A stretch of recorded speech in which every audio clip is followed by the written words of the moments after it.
We have the Carolina Panthers taking on the Cincinnati Bengals in Carolina. This is your Week 4 2024 prediction and preview video. Hit subscribe if you're new. Also hit the like button. Let's start off with the home team, the Carolina Panthers. They got a great win last week. It was the first win of the season. They beat the Las Vegas Raiders 36-22. And Andy Dalton, in his first game starting all season long, he went out there and was 26-37 on the day. 319 passing yards, 3 passing touchdowns. Do I expect for them to go out there and score over 30 points against the Cincinnati Bengals? It's possible. I will say that. They have good wide receivers on the outside, and Andy Dalton is more capable of running this offense long term than Bryce Young. It's going to come down to the offensive line protection and the play calling of Dave Canales. Dave Canales coached up a very good game plan last week. Run the football with Chuba Hubbard and also get him the football in the receiving game as well. Chuba Hubbard had 114 rushing yards last week, and he also had a receiving touchdown with 55 receiving yards. Their top wide receiver was Diontae Johnson, 122 receiving yards, 1 receiving touchdown. Xavier Legette had 42 receiving yards off of 2 catches. They're going to need him to step up in this game because Adam Thielen is going to miss this game. He's going to miss some more time as well as he's dealing with a hamstring injury. And that's my biggest concern with the Panthers going against the secondary of the Bengals. The Bengals secondary has given up big plays here and there, especially last week to Jaden Daniels and the Washington Commanders. But I look at what the Carolina Panthers have.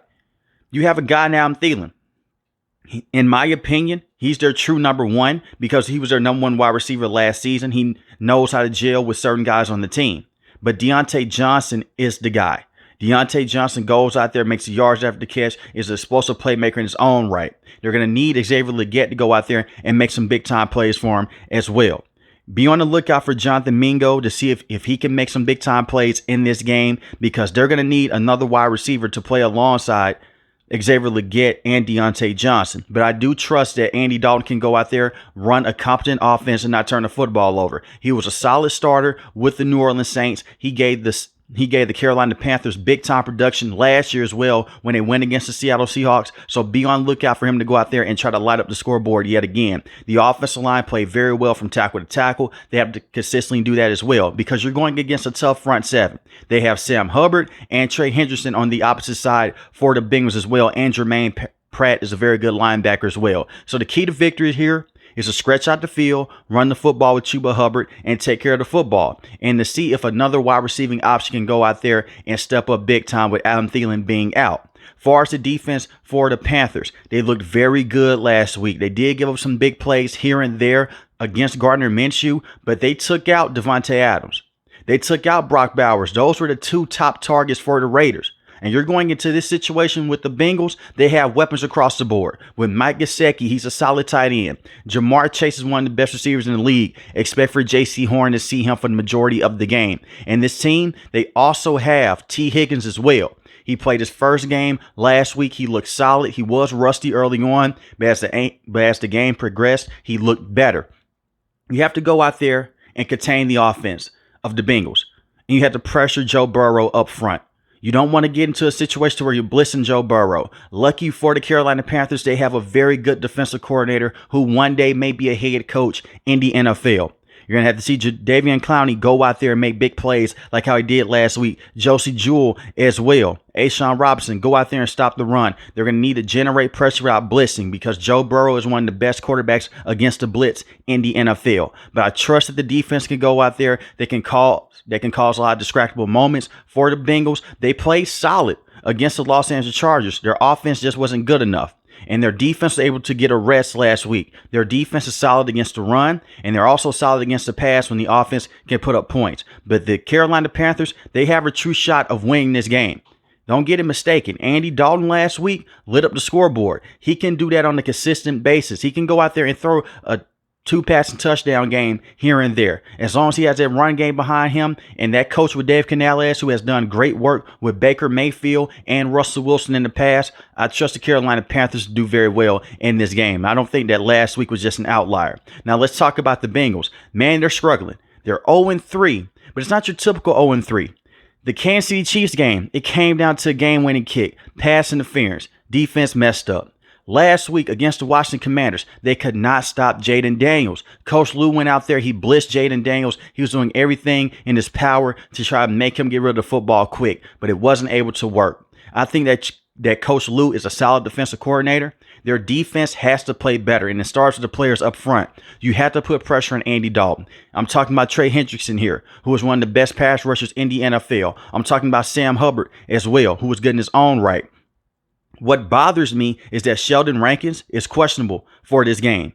B.J. Hill is questionable for this game as well. And in the past, the Bengals have struggled to stop the run. Look at what happened in week 1 against the New England Patriots and Ramondre Stevenson. Ramondre Stevenson went out there. He basically carried the Patriots offense over the hump. They gave up big rushing plays here and there to the Kansas City Chiefs as well. They did a very good job of stopping the run of the Washington Commanders, besides a guy like Jaden Daniels going out there and getting his own yards by rushing outside the pocket. Now, lucky for the Cincinnati Bengals, Andy Dalton doesn't have the speed like Jaden Daniels, but you have to be careful how you play him as well. I would not press up the cornerbacks in this game. They tried to do that last week against Terry McLaurin and crew.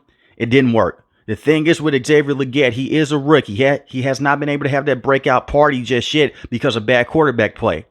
But coming out of college, they compared him to DK Metcalf. As a straight line sprinter, he can burn anyone off the line of scrimmage. Cam Taylor-Britt did not have the best game last week, but he is a solid cornerback. Look at him to match up with a guy like Deontay Johnson. And they're similar, and they have a lot of familiarity with each other, because Deontay Johnson is a former wide receiver for the Steelers, and they always go against the Bengals twice a year because they're in the same division. So they kind of know how to game plan with him. But watch out for Xavier Legette across the middle of the field and Deontay Johnson in those screen patterns as well. Stop the screen and stop the run game. They have to win with their front seven. They can't compromise the blitzing here. I'm looking at Daxton Hill to have a big game. I'm looking at Geno Stone to go out there and have a big game as well. They got him in free agency. Last year, the man had 7 interceptions. So far, he hasn't done anything. He's going out there and making tackles, but he needs to be a playmaking safety for them. The Bengals defense has to be better. There is no way that you allow a quarterback like Andy Dalton to only have 2 incompletions like how you did with Jaden Daniels the week before. Now let's talk about the offense for the Bengals. They played very well last week, and you finally got to see Joe Burrow and Jamar Chase finally get in stride. We all know that this team starts off slow. Joe Burrow had 3 passing touchdowns last week. He was 29 of 38 for 324 passing yards. He did have a missed throw in the red zone to T. Higgins. He passed it too high. T. Higgins could not get his feet down. But you should not be losing games if your quarterback is throwing 3 passing touchdowns in a game. They were in the game. It was 38-33. They lost by 5 points. It's going to come down to the defense and also this as well. They have to run the football more consistently. Get Chase Brown the football more. He only had 7 carries for 62 yards. Give Zach Moss the football more. He only had 12 carries for 58 yards. And this is one thing as well with the Bengals. You have to continue to score. If you're in a situation to where it's 4th and goal or it's 4th and 4 and you're near in field goal range, don't kick the field goal. Go for it. You have a great quarterback in Joe Burrow. You have great wide receivers in Jamar Chase and T. Higgins. Jamar Chase had 2 receiving touchdowns last week for 118 receiving yards. Mike Gesicki is a solid receiving tight end as well. You also had Ishivash as well, who was a very good wide receiver so far. He was very good against the Kansas City Chiefs. He was very good last week. He had 52 receiving yards and 1 receiving touchdown. He is becoming a very good number 3 option in that wide receiving room. Continue to work through Joe Burrow, but let them work off of the run game as well. Because if the Bengals get into another shootout, it's not a guarantee that they can go out there and do what they did last week and they can put up over 30-plus points against the Panthers defense. I'm telling you now, this is a sneaky defense of the Panthers because of J.C. Horn. He walked away with an interception against the Los Angeles Chargers. And if they're not careful, they have a defensive coordinator that will flip coverage. So you'll see certain things on the field that may look weird, and next thing you know, they'll double team Jamar Chase. So you have to be careful with that, or they'll swing a safety to the opposite side, similar to what they did last year against the Green Bay Packers. With that being said, I do believe that the Bengals have too much firepower for the Carolina Panthers, but this is going to be a close game. I have the Cincinnati Bengals winning this game 34-28. But let me know in the comment section below, who do you have winning this game? The Carolina Panthers or the Cincinnati Bengals? If you're new to the channel, hit the subscribe button. If you like the video, hit the like button. Most importantly, want each and every last one of you guys stay safe, stay positive. Thanks for watching the video, guys. God bless. Peace.